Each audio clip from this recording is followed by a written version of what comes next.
So everyone's just going to think I'm a raging alcoholic because all I do is drink.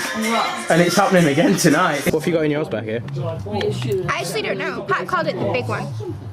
Cheeky. And I've got a cheeky woo-woo. Would you like to tell the camera why I started the vlog yesterday and today's a different day? Because you're hungover as we all went to the pub for a drink or two. You know what? I'm just going to embrace it. I'm not a raging alcoholic, I'm just a 21-year-old who likes going out. I think it's time for a haircut again. What's going on, guys? Welcome back to Jack's World. How's it going with you today? Today we're doing a little story time video. The reason I had that at the start was because, yes, once again, this story time revolves around a night out. A night out that was actually going really, really well. Until... we'll get to that later. It started off, my friend Callum invited me around to his for just a couple of games of beer pong because, you know, we didn't want a proper night out, we just wanted to have a couple of drinks.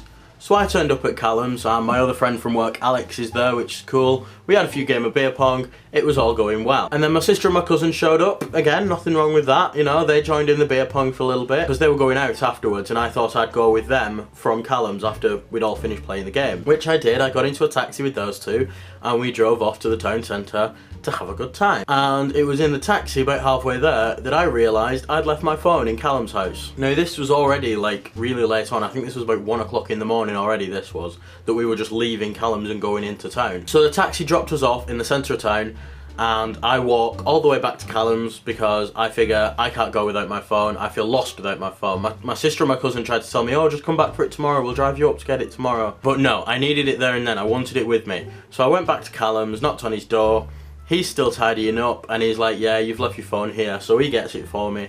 And it turns out that rather than leave Callum's and go back into town, I stayed there for a lot longer. I stayed there for a good few hours after that, and I don't even know what time it was that I left. It was definitely like early hours. I could swear it was about 5 o'clock, but I'm not sure. So I left Callum's, and I'm now walking around town because I had a craving like you wouldn't believe. I walked back into town, I had a craving like you wouldn't believe for some chicken nuggets, and that's all I wanted in my life was some chicken nuggets. So I walked back into town and I try all of the usual takeaway spots after a night out, the ones that stay open nice and late just for the drunkards like me. And because yes, I was somewhat intoxicated at this point. So I'm looking around and not a single takeaway is open. And my phone has died, so I can't even check the time. But then, inspiration struck. It was like heaven shone down upon me and said, Jack, remember, there's a 24-hour McDonald's near your house. Oh, I was happy. I had a spring in my step. I was walking, I was pretty much skipping to this McDonald's. I had a smile on my face. I thought, I'm getting these McNuggets, I'm gonna go home and I'm gonna enjoy them and then I'm gonna go to sleep and wake up tomorrow feeling satisfied and happy. But that was not to be. And I know what you're thinking. You're thinking, oh, was the McDonald's closed? Was something wrong with it?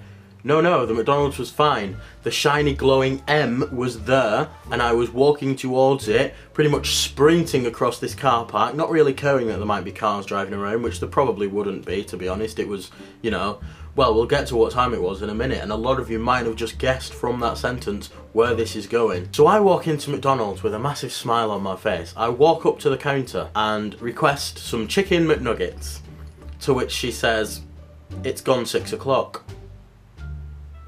We're only doing the breakfast menu from 6 till 11. And my world just completely, everything I was hoping for the last 20 minutes was just gone. And my world, I was just, there aren't any words to explain it.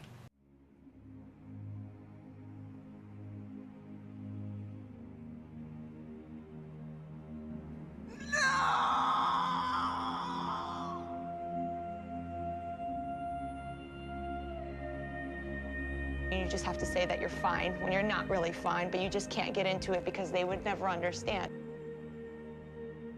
I was devastated. I was upset. I was beyond upset. I could have smacked her in the face, but I didn't because I'm not a violent person, and she seemed like a nice lady. But that's not the worst part. I probably would have been okay with not being able to get them and only being able to order from the breakfast menu if I'd been like an hour late or something. But no, that was not the case. I checked the receipt, and the time on the receipt, and I am not even kidding, check the picture now, 6:01 a.m. If I had walked there with slightly more gusto rather than the stumble that I was doing, and yes, I know I said I skipped to McDonald's, but in my mind it was skipping, but to the outside world it was probably stumbling. If I had had a little more spring in my step and I had gone faster to McDonald's, I could have got those nuggets. But the worst part is that, like, the nuggets were probably still there. They were probably under the counter, still warm, getting ready to be thrown out and bring the next order in. And this isn't even a joke either. I promise you this. A car was coming through the drive-thru as I entered McDonald's. Now, they must have got their order in before 6 o'clock, because I saw the woman, and I swear to God, I saw the woman, as I was stood at the counter being denied chicken nuggets, put a box of chicken McNuggets in a bag and pass it through the window to the man in the drive-thru. Oh, I was not happy. So, to everyone I know, I have told this story, including my sister, who the next morning, after asking me what happened to me, and I explained to her what happened, she said, I just told her that I went back to Callum's, I didn't explain the whole story. She said to me, she was doing a McDonald's run for breakfast. Do I want anything? Now, this was at about 1 o'clock, and yes, it was breakfast. I mean, I suppose it was lunch, but whatever, we'd only just woke up. I then went into full rant mode. I told her everything that had happened. I said, you walk in there. I said, you take a picture of me. You said, you remember my brother? Yeah, you denied him chicken nuggets. Now give him some more. But that didn't happen. She just went through the drive-thru because she was wearing a onesie and a pair of boots. Sorry, Jen, if you didn't want people knowing that. So anyway, that is my story about how McDonald's really, really mugged me off. I wasn't happy, not in the slightest bit, and I am boycotting that McDonald's now until I want some more chicken McNuggets. Let me know something down in the comments, because, you know, interaction boosts my ratings in the YouTube algorithm. Yeah. Be sure to smash thumbs up on this video if you enjoyed it. Don't forget to subscribe over here if you're new, and over here you can see last week's video, which was Chat Up Lines, and I personally think it was like one of my personal favourite videos, and I need to stop talking because we only get 20 seconds of end screen, so bye!